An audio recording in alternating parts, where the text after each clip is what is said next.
My name's Cliff Long, and I'm the chairman of the, I guess we've changed the name a number of times, but it's the Government Relations, I think it's back to the Government Affairs Committee for the Chamber of Commerce, and we're certainly happy to have you here. As far as what we're going to do this evening is we're going to ask and Tony will talk to you about this in a second, but we're going to ask the candidates to please talk a little bit about themselves initially, and then we have a series of questions that we're going to ask them. So we'll allow them to answer those questions, and then they'll come back at the end and wrap it up. So at this time, I'd like Tony to come forward, if you don't mind. Give him a hand for the good work he's done.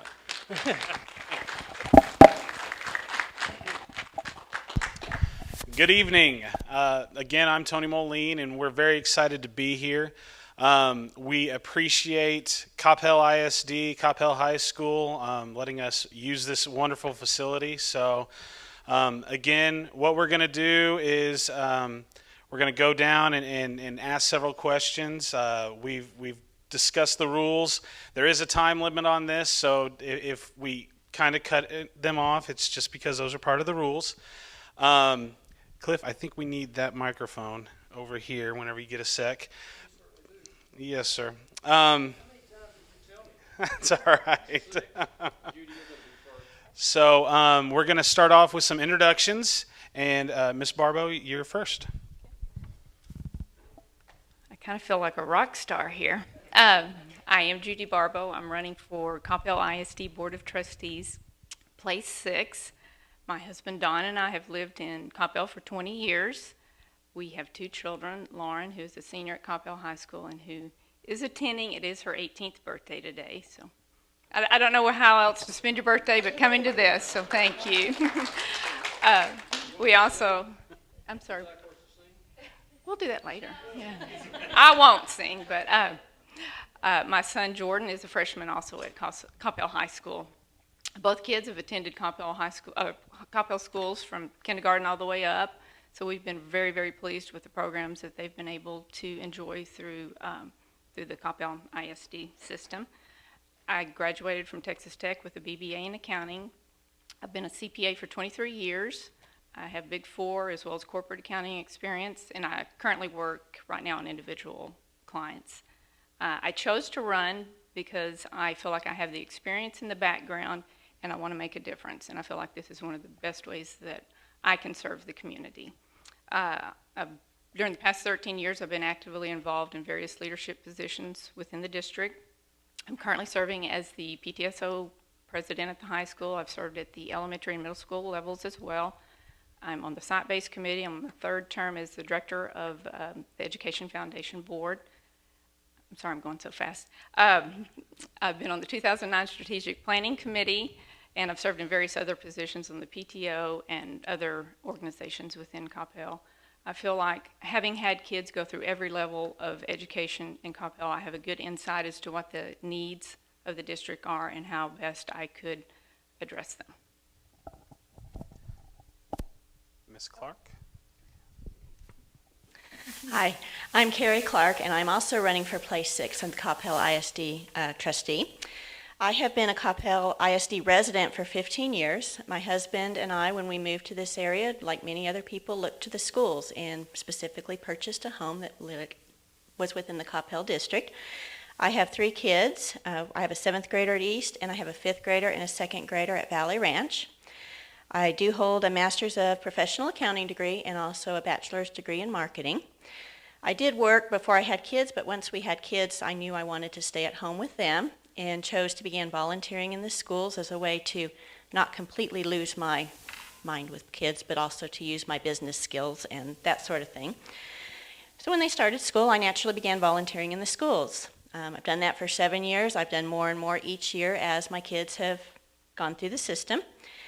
This year, just some highlights. I am the PTO president for the 3rd year at Valley Ranch. I'm also serving on the East PTO board, and I've served on 4 district committees this year: the Calendar Committee, the District Education Improvement Committee, the Student Health Advisory Committee, and also the Recent Facilities and Enrollment Committee.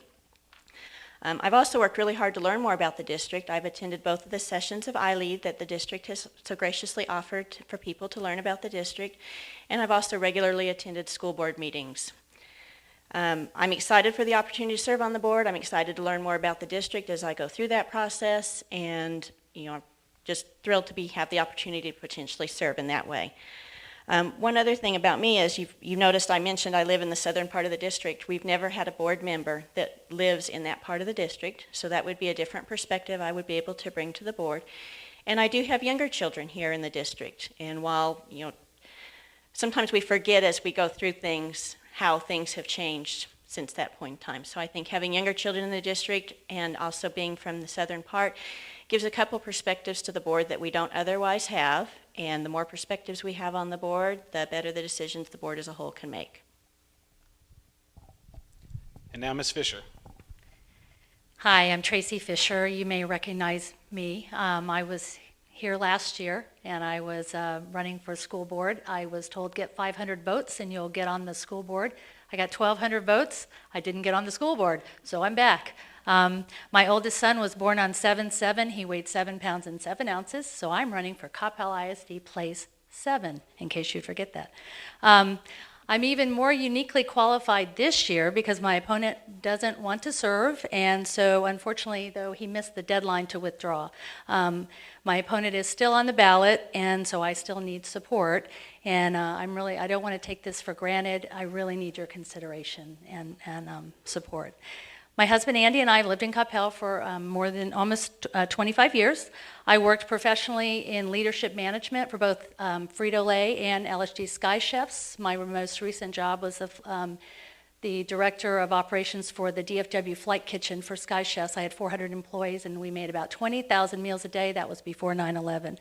I stopped that to stay home with the kids. Our kids have attended, and both will graduate from Coppell schools, so I finally have time to commit to this big job. I've served on over 30 district committees and PTO boards since 1997, and I began as a community member before my children were even in kindergarten. I've regularly attended school board meetings for more than 6 years, and I know not many people do that. I've been very involved in the community as well through Leadership Coppell, the Coppell Citizens Police Academy, and serving on my Homeowners Association board in various roles, including president. Currently, I'm a board member of the Coppell Women's Club, serve in the Assistance League, where I often work with the elderly, another passion of mine. Finally, I currently serve at the state level in education and understand the importance of working productively with our state senators and representatives, and look forward to doing that on all matters education. So that's it. All right. Well, again, we've gone through the rules once, so I think we're ready to go. What we're going to have is Ms. Barbo is actually going to have the first question, and then we'll move down the row. When we're done in the conclusion, we're going to just kind of kick it the opposite way. So without further ado, we're going to move on to the question part. Coppell ISD offers a wide variety of activities through sports, arts, technology, and other organizations. What group are you most passionate about and why? I guess probably sports, because I'm very competitive. I grew up playing sports, and luckily I have 2 kids that have played sports. Although I enjoy all of the organizations that are around, but sports is probably a passion of ours. We've always got it on at our home and on TV, and we enjoy watching. Even when our kids aren't playing, we still go and support all the sports in Coppell. Very good. Ms. Clark? I have younger kids, so we haven't quite hit the Coppell scene for sports as much, but I would, at this point, probably tend to say somewhat the arts, somewhat sports, because my children are beginning to get involved in some of the sports that are in this area. But I also have a daughter who just absolutely loves art. I do not know where she got it from, because it wasn't something that I happen to have, but that is her passion, and so that is something that we're interested in looking into for her. And Ms. Fisher? Okay, I think I would have to say, well, I had a son that was in the band. He was drum captain at Coppell High School for 2 years. He's studying music at the University of North Texas. I personally am a painter, so I love art.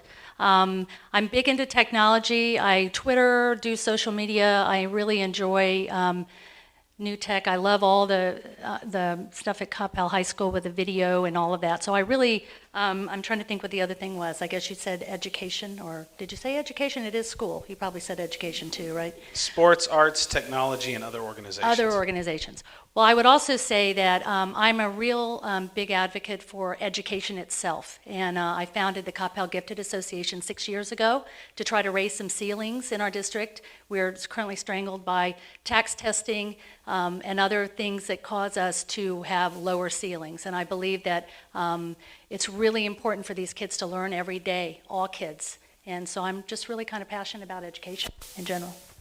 Very good. It has been estimated for the 2012-2013 school year that CISD will face a $5 million deficit. How do you plan to approach this deficit with next year's budget?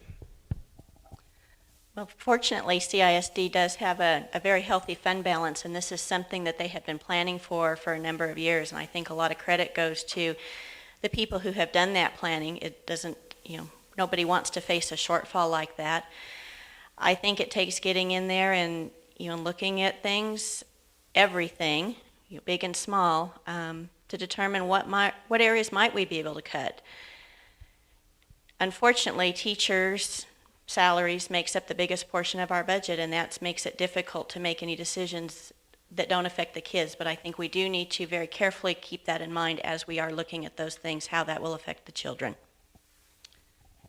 Okay, I think I agree with the fund balance. We have a lot of health in our district, and we're really lucky because our school board was visionary and thought about this a long time ago and been really working away at the cost.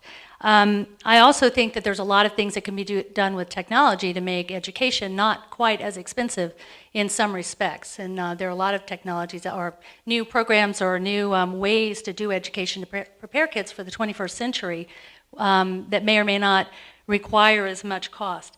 The other thing I think is that with our district, we know I just participated in the district re-enrollment committee, and we saw that we're going to get more students. And really, with Coppell, it's kind of interesting, even though we have lots of property values, it's student population that drives the money. So we are definitely going to be adding a bunch of kids in the next few years to Coppell schools, and that will help us with any kind of deficit.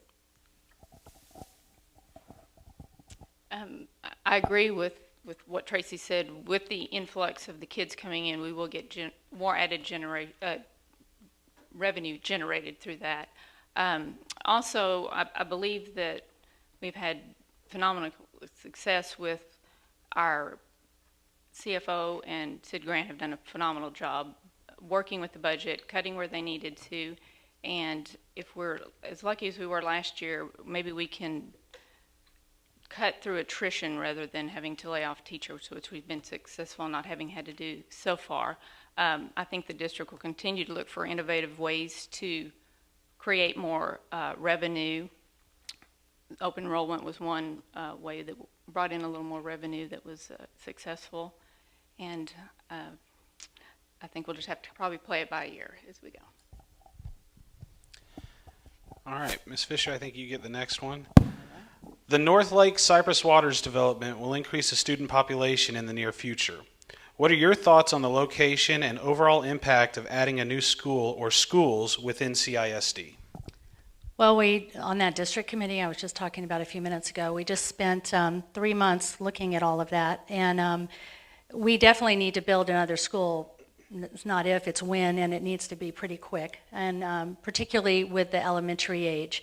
We are nearing increased capacity with the other schools, our secondary schools, all of them, but we're not quite there yet. We can do some different things there, so I'm not sure what the right thing is going to be in terms of how that plan is rolled out, but it's definitely going to be something that we're going to have to work on, and we need more schools down there. We also heard, I think Hackberry, there's going to be a Hackberry annex, and that's going to drive, I don't remember, 500 homes or 500 kids or both.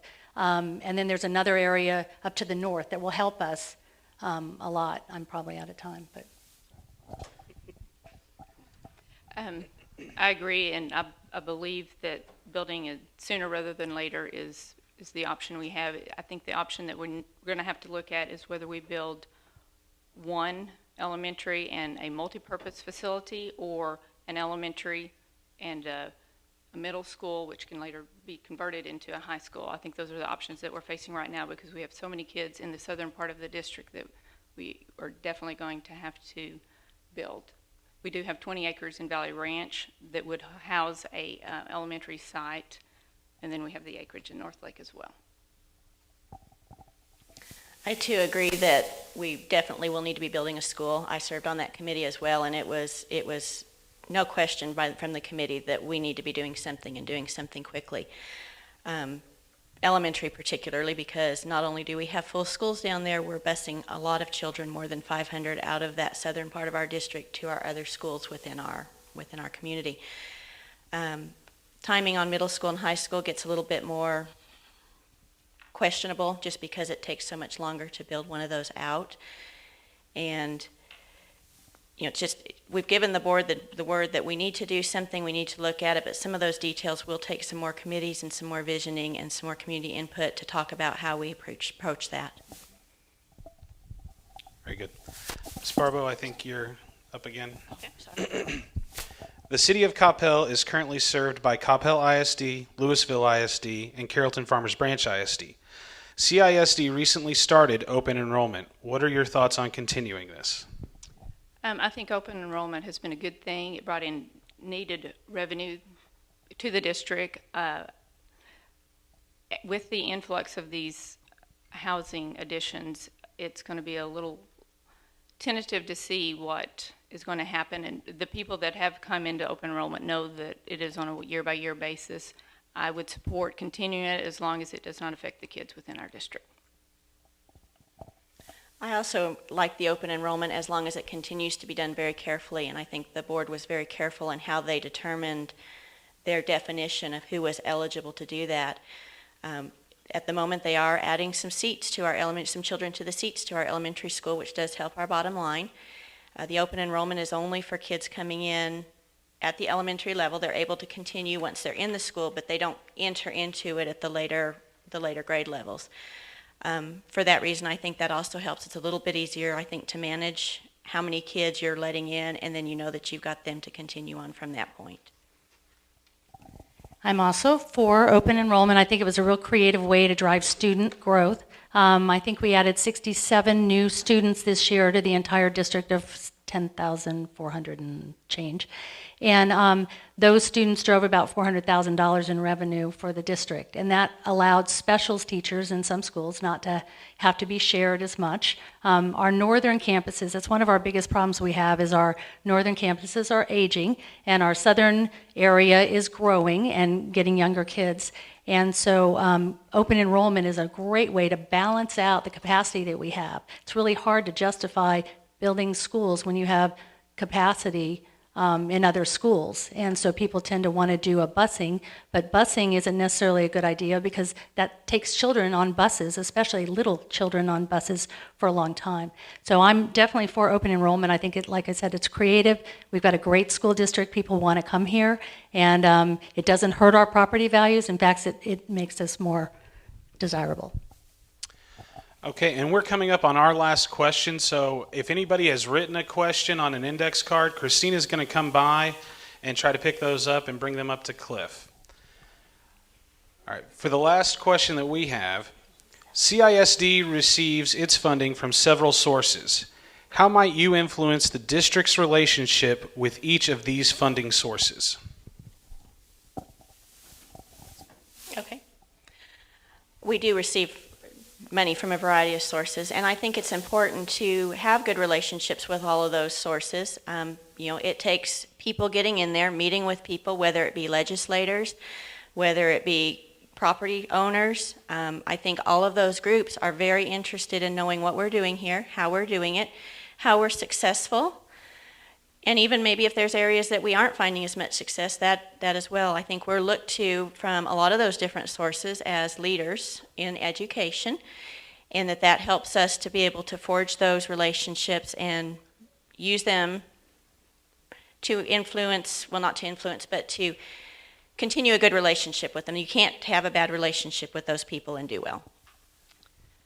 Thank you. Right now, we have about 51% of our revenues are coming from, our tax base is coming from commercial, and 49% from rooftops. So we've seen a shift, and I would see that continuing to grow. The other thing that's really interesting within our district with money is that lost my moment there. Well, anyway, the other thing is we get revenue from other sources, such as football programs and other things like that. So I think we can leverage our education foundation and some of our other groups. The Coppell Gifted Association does provide a lot of scholarships for teachers for training, and teacher development and professional development, I believe, is really important to our district to continue to meet the needs of the kids in the 21st century. What I was going to say about property value, our commercial value is actually reduced in value, our commercial tax base, but our homes have increased, and we're one of two out of Dallas County where the home values have actually increased. I agree. We definitely need to keep our relationships strong within the different funding sources.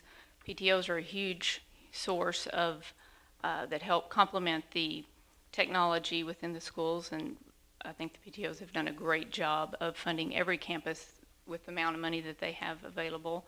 I think we need to continue, as Carrie said, with putting pressure on the legislature to make sure that we can get equality in funding and hopefully get that Robin Hood taken away. The food services department in our school is an excellent example of one that it manages its own, but it doesn't take any money to fund that. They operate on their own revenue sources. So if we could find other ways to help, fund their own department, that would be great. One of the questions that we got from the audience, and we're going to start with Ms. Fisher, is why not contract out grounds care?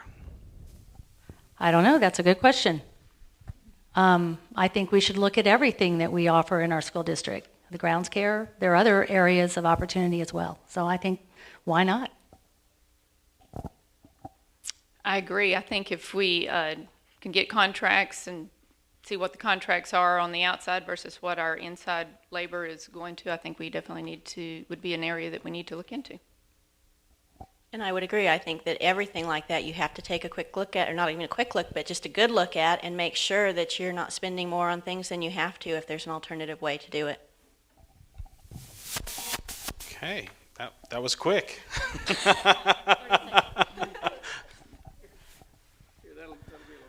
All right, here we go. With the budget shortfall, would you be in favor of raising our taxes, like in the past, or cutting programs, or cutting upper administration in order to keep the money in the classrooms? And we're going to start with Ms. Barbo. Let me read it again, because that was a long one.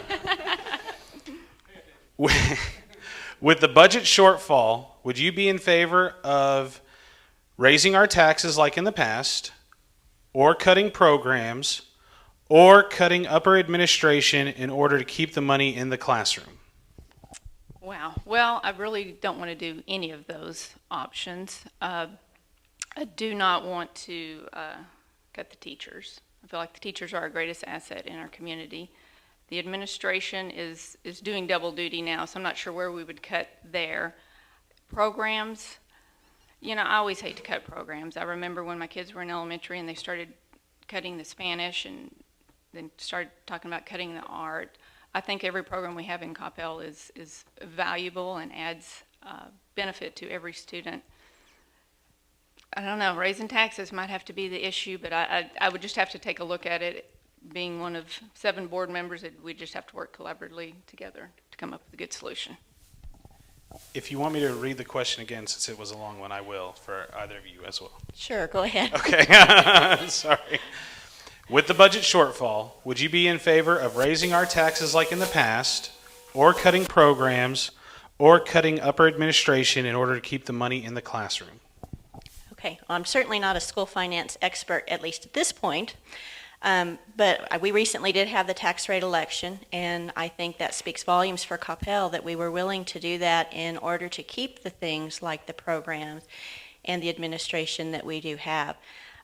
I may be totally wrong, but I was under the understanding that we really couldn't raise taxes at this point anymore for the maintenance and operations side of our school district budget. If I'm wrong about that, I apologize. So I don't know that that's really a huge thing that's on the table. I would agree that with our administration, they've done a great job of streamlining things in the past. From what I've seen, things are very efficient, and I think programs, we all like the things that we have or we wouldn't have them. And we need to make the best effort to keep those things. If we get to that point, I think that takes a lot of community input to figure out what would get cut. But I think a better solution is to look for ways to work around it, either fund it a different way or somehow creatively come up with a way to keep it. You're right, taxes can't go up. We had a tax rate election for M&O. We had 13 cents. We went for all 13 cents, and we got that. I served on that committee with a couple of people in the audience here, and it was a great success, and Coppell did support where other communities aren't supporting tax rate elections. So we're maxed out on the M&O side. We could go for a bond election if we needed to build schools or do anything with to leverage any assets that would last more than a year. So we could do a bond election if we needed to get money for more students. But if we needed more students, we'd have more revenue, so we would have probably less of a problem. I'm for cutting programs that don't make a lot of sense, and we do a lot of testing that may not make a lot of sense. I'm also for coming up with creative ways of raising money and creative ways of teaching kids that don't necessarily have to cost more money. Teachers are our greatest assets, and we need to build lifelong learners with teachers, and I just think that professional development is critical. Okay, we have another one. What is your plan to help Coppell reach all kids in CISD? Not just the lower percent or the gifted percentage, but most kids, the middle of the road. Okay, well, I think that's very important. I think every one of our kids in this district is, they're their own individual. They have their own strengths and weaknesses, and we need to do the very best we possibly can do to reach those kids, whether they are gifted, whether they're a lower end learner, whether they're just right there in the middle.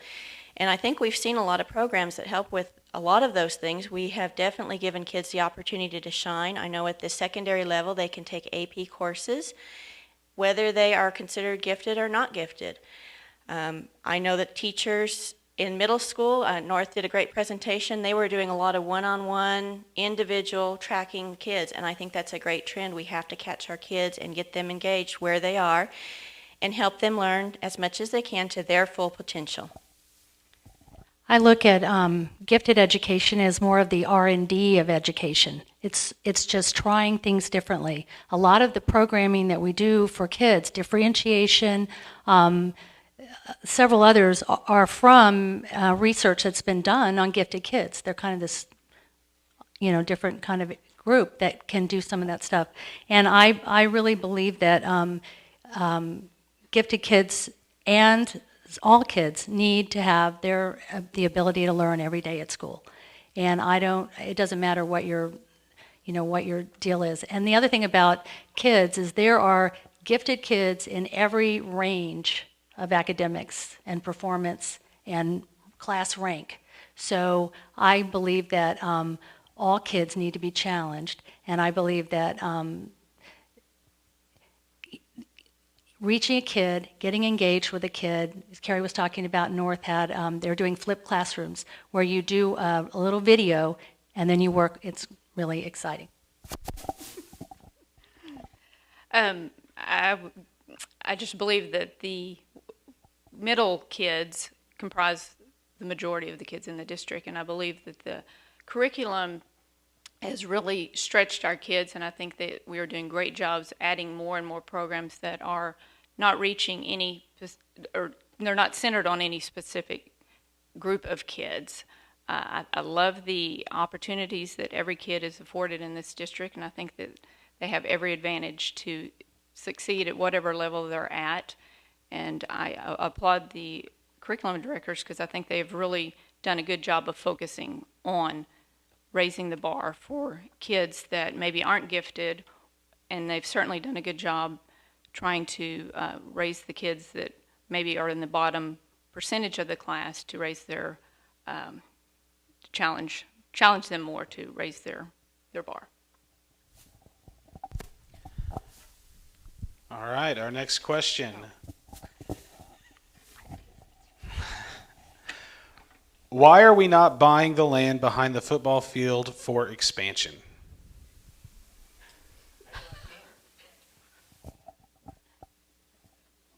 I didn't even know it was for sale. So, it's not for sale. Yeah, I'm kind of with her. I didn't know it was for sale, and if it was, then maybe that would be something we could look at for expansion. But at this point, I guess we just have to wait for it to come on board. I guess ditto, because I wasn't aware it was for sale either, so we would have to look at if and when. We're just trying to keep you on your toes. All right. What do you consider is the largest problem we face in the school district, and how do you plan to deal with it? Well, the biggest problem we face is budget. We do not have enough money to operate the schools as we would like to, as any of us would love to. We'd love to keep the money that we raise here through our taxes at home, but that is something that we're just going to have to work through the legislature and work through the process to address. The one thing that we can address that is an issue is the overcrowding, and I think that's something that will be looked at very closely very soon through redistricting before we can probably get the facilities in place to deal with that. But I think overcrowding and overtesting, I think, are two big areas that we need to address. I would agree that the budget is the biggest issue. Unfortunately, a lot of it we don't have a whole lot of control on at the moment, but we have to do with the best we can with what we have. I think continuing to try and influence that so that we are not quite in that position certainly will help, but every school district in Texas really has that as an issue. I would agree that getting moving on building future facilities is certainly something that we need to do, and that's going to take a lot of community sharing information. We are going to have to spend some time informing our community why we need to do this, how we're going to do it, what the reasons are, and getting the community buy-in for that. It's going to be very important for us. I also think the funding is an issue, but I think that we really could do this is a great opportunity for education for kids. Funding being such a concern everywhere, something's going to have to change. We've been doing school the same way for lots of years, and we really need to look at how do we reach kids and prepare them for the 21st century.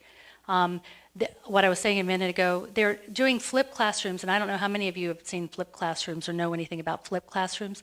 Flipped classrooms are where you get a little bit of instruction through a video or something like that, and then you get together in your classroom and you do your work. You work on your problems. Then the teacher becomes a facilitator, and the kids work together, and they're able to actually do their homework at school instead of at home where they don't have the resources to help them know how to do calculus or whatever it is that they're working on. But we saw a presentation the other day. It was fantastic. Kids are engaged in these classrooms.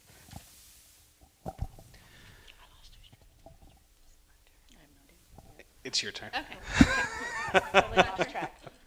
It's Carrie's turn. Sorry. Sorry.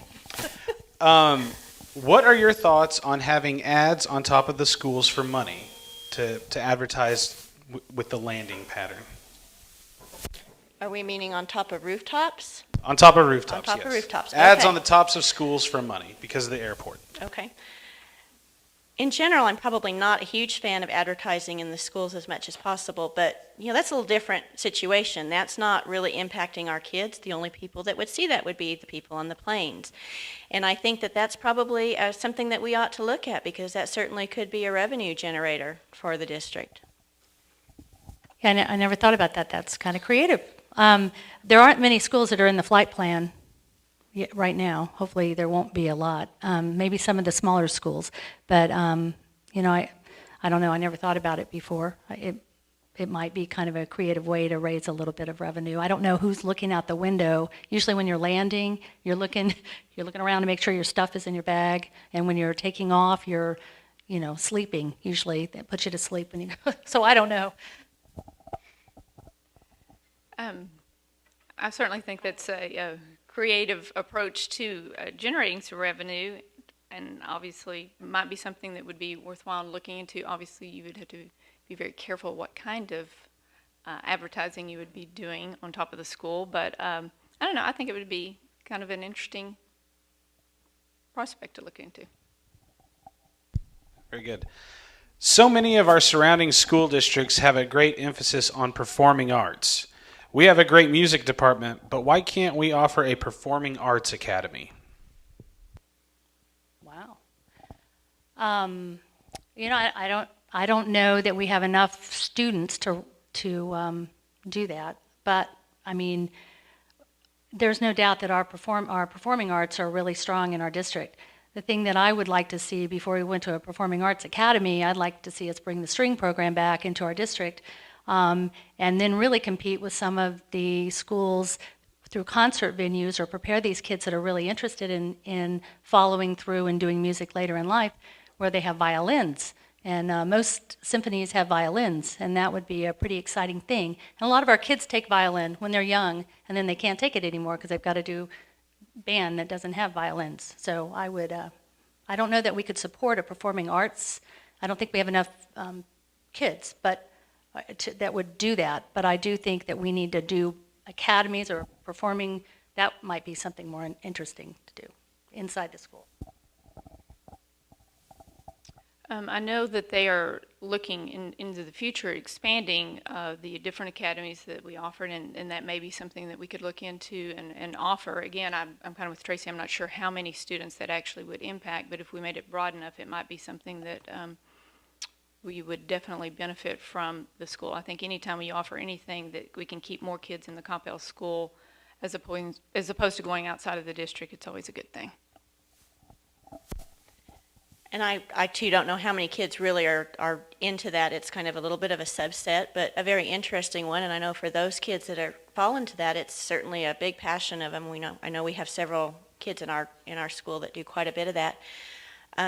Two, I think that might fit in with the academies, maybe a smaller starter one, or maybe somehow broaden that to include other things.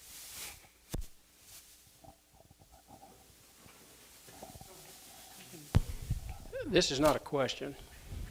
This is a comment, basically, and it's sort of written in shorthand, but it's intriguing. And so whoever did this, we'd like a little expansion on what your point was, and ask the question. And that's never been, I'm trying to read this, never been an unannounced emergency evacuation of an elementary school. Is that it? Yeah. Could you?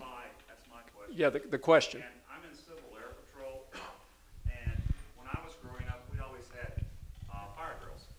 Well, when my sister was a freshman in high school, I had a fire drill because these two guys set off a little fire so they could get out of some tests. Well, the high school burned down, okay? December 1963, as a little kid, coming from kindergarten, my mom took me up there and we watched the school go boom down to the ground. We sat underneath a flight pattern with the third busiest airport in the world, and never once have we suddenly say, ring, ring, ring, evacuate this school. And people say, oh, well, we can do little tests and stuff like that, but until you do it under real circumstances and stuff, where you have to account for every single student, we don't know where we're going to mess up. My brother's an airline pilot, and he says that one thing that would help is if we painted school on top of the school, because if you're going down, you're going to try to miss the school. Yes, you're going to kill the people in the houses, but who wants to kill an entire school of kids? And we've never done this. And all you have to do is sit over here under Wilson, or even here, and watch the airplanes go by as the gear is coming down. And we've had two crashes coming out of DFW, the Delta flight in '85 that clipped off 114, and then they had another flight, killed about 100 and something people. We're overdue for a crash at this airport. I don't like to mention that, but we are overdue. Very interesting question. would you like to respond? Wow, that was interesting. Now, we were presented with not necessarily an evacuation in case of something of that tragic, which I hope we never have to face.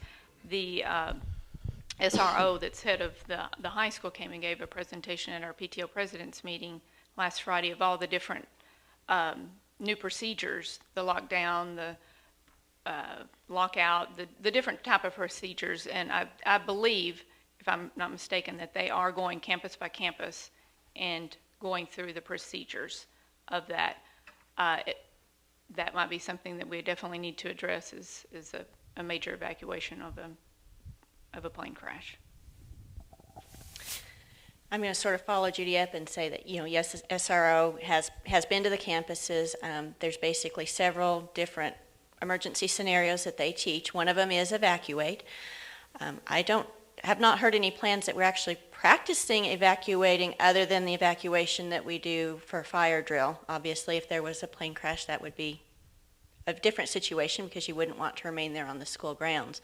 I think that's something that definitely should be looked into because I think all of us as parents kind of want to know what the plan, at least generally, is with that type of a situation.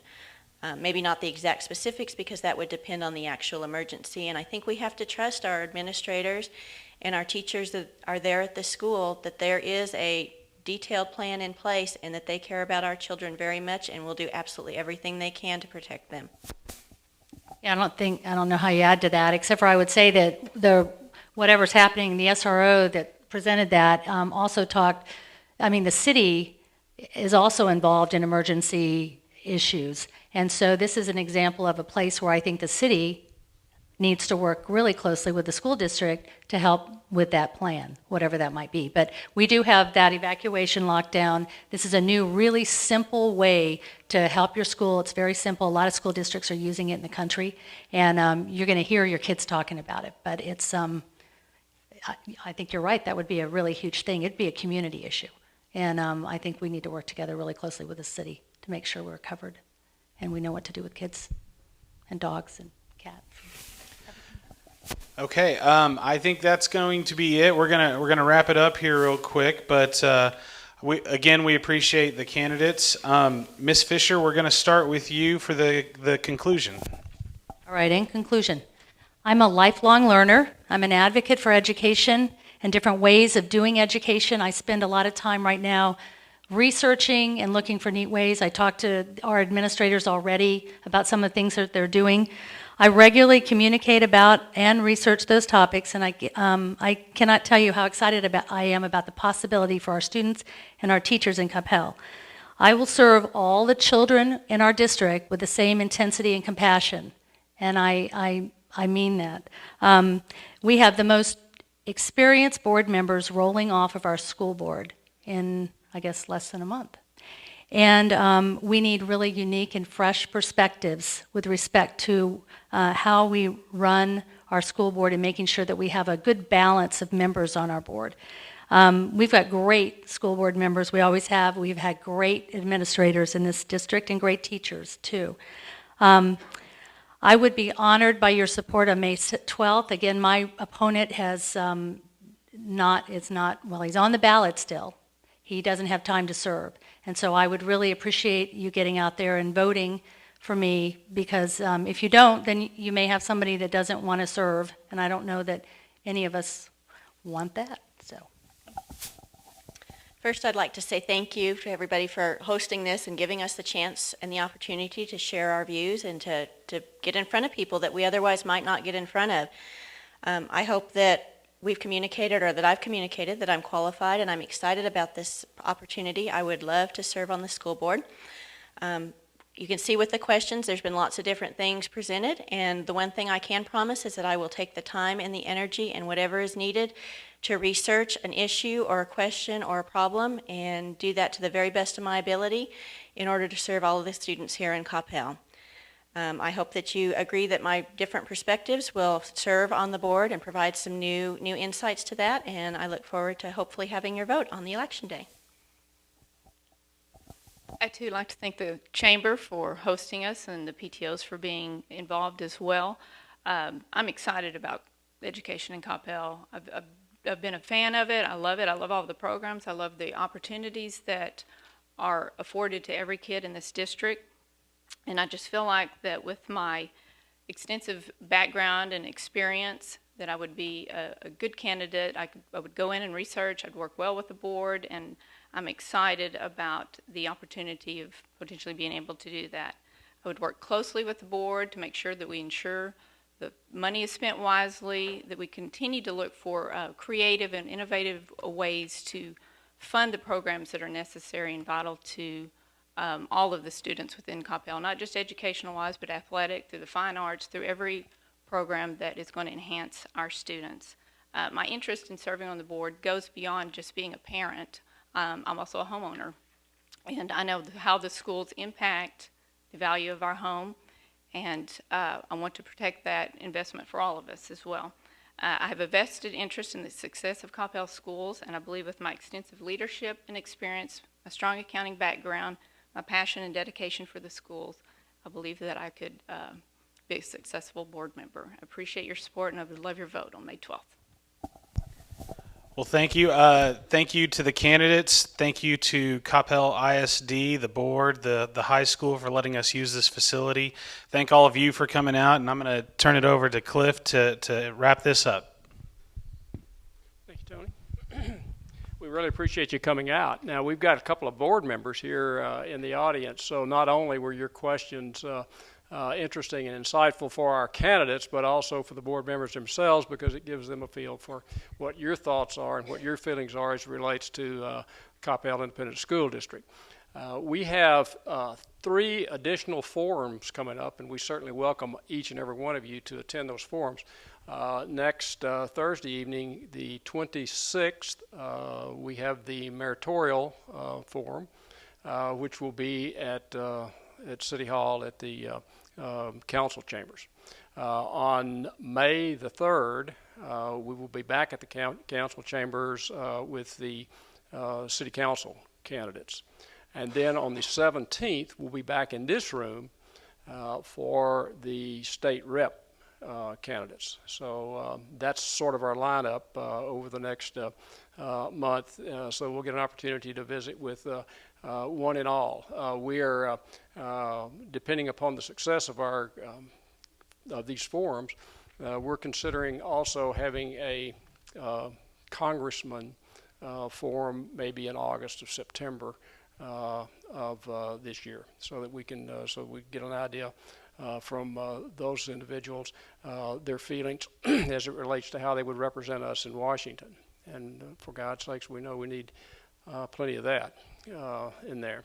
I also thank you, candidates, you, Judy, Carrie, and Tracy, for coming out here and taking the time to be with us and expressing your views and opinions and your backgrounds, so that we have a better feeling, as we all do, of who you are and what you can contribute to the school district. Critically important. And once again, I appreciate you consenting to spend the time and effort and a good portion of your life over the next period of years to help us and to listen to all of the things that we have to say about the school district itself. So anyway, having said that, thanks again to you for coming out. All right. Anything else? Yep. Thanks. We appreciate it. The formal part of this thing is adjourned.